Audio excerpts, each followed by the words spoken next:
First of all, get rid of the shrubs that have overgrown around the outside. So employ a good gardener. Clean the driveways and any concrete or paved or tile footpaths around the house or that sort of thing. Just general external clean up.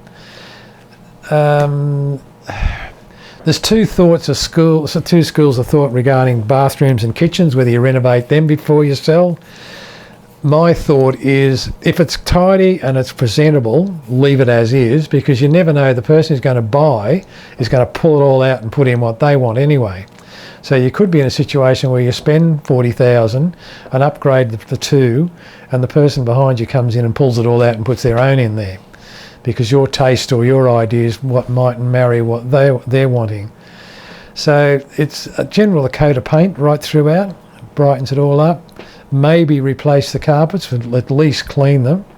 Door knobs, door handles, that sort of thing can be replaced if they're grubby. Most of the people that we talk to have already had an interior designer go through, and they've got ideas on what they want to do.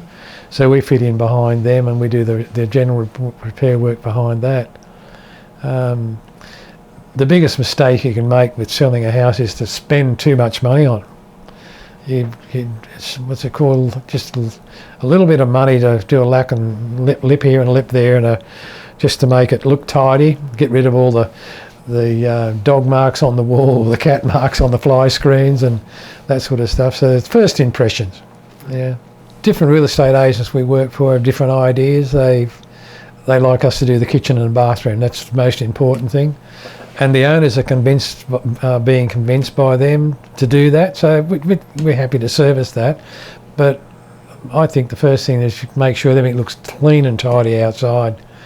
There's nothing worse than turning up to a rental property that's got truck parts and car parts and tyres and rubbish stacked up around the outside, empty boxes and beer bottles, and you can't sell a house like that. And if you do, you're not going to get what it's worth.